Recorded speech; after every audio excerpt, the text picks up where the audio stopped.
Faking it through life is probably not the best way to go. I would say for those who have tried have probably not been successful. You could say the same thing holds true in selling. Not being yourself, putting on a facade, being superficial is probably not going to help you be successful as a salesperson. I think those of you who have sold for some time understand that only goes so far.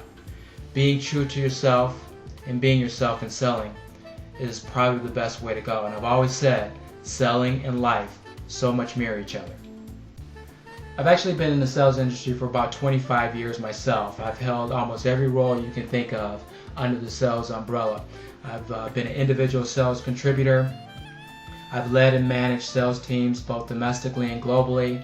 I've had stints in marketing as well as sales operations. And I'm confessing I am not a guru when it comes to sales, and I'm not taking anything away from those who provide valuable resources and tools to our industry. My point in contention is we all sell. We all have sold. If you think about it, when's the last time you sold your point of view in a discussion? When's the last time you've held a garage sale? And then most importantly, during these times, I'm sure many of you are going through interviews trying to find employment.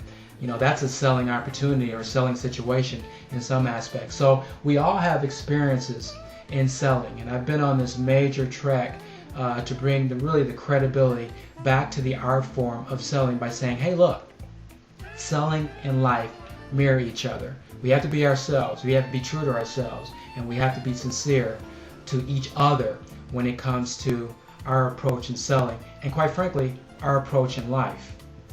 I've always been fascinated by this quote-unquote art form of selling, which is probably the reason why I've been in a sales capacity or in some type of sales role for quite frankly half of my life, because it's one of the only disciplines that I know of that you really can't just shut off and on, because some of the same qualities and some of the same personalities, characteristics about ourselves that we utilize at home or in our personal lives, it pretty much melts over into our job as salespeople.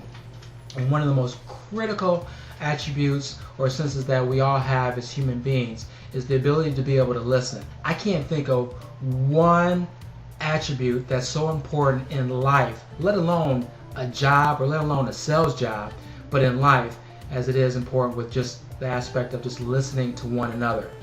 And did you know there's actually 3 levels of listening? Okay, let's look at level 3 listening. Hearing but not really listening. Okay, we've all done that. If you say you haven't done that, you're lying to yourself. We've all done that. Not seeking to understand meaning, more concerned about content than feeling.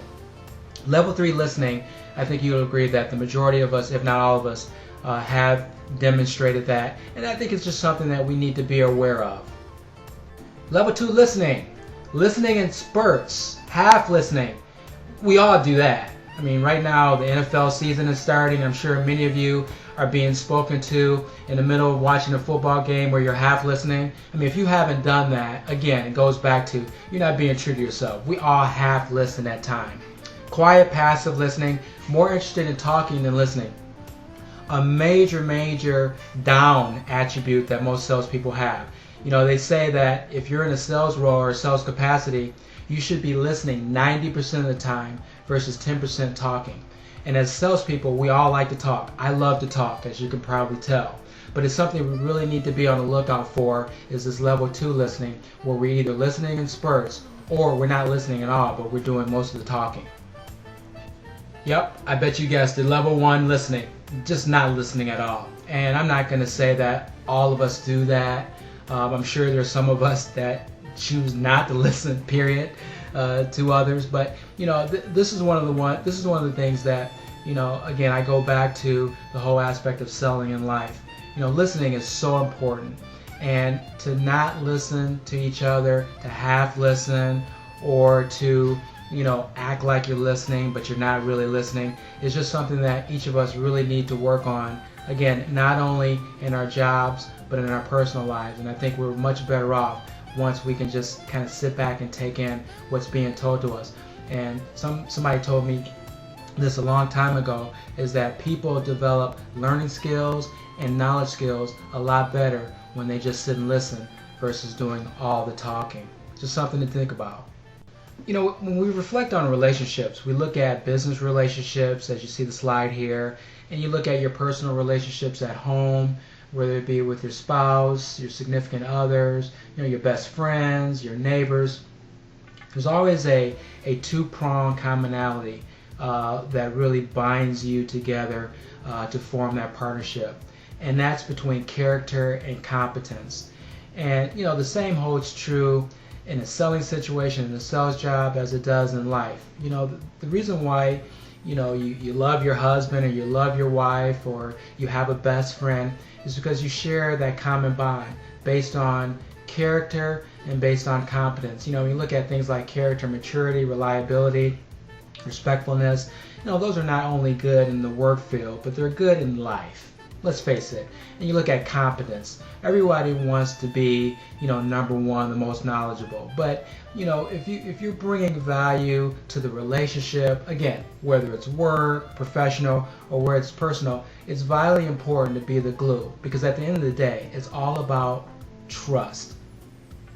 Trust is the biggest thing in any form or walk of life. If I don't trust you and you don't trust me, it's kind of hard for us both to kind of move forward in a process. So what binds us together with the character and competence truly sandwiches us both together by this bond of trust.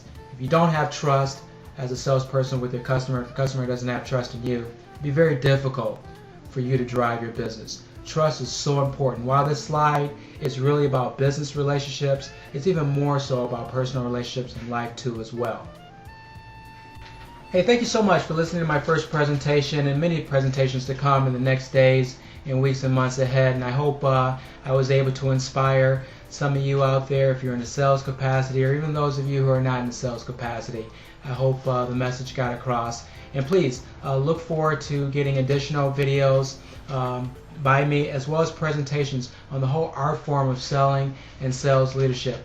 Thank you so much again. This is Andre Harrell. I'm CEO of AH Square and Beyond Consulting.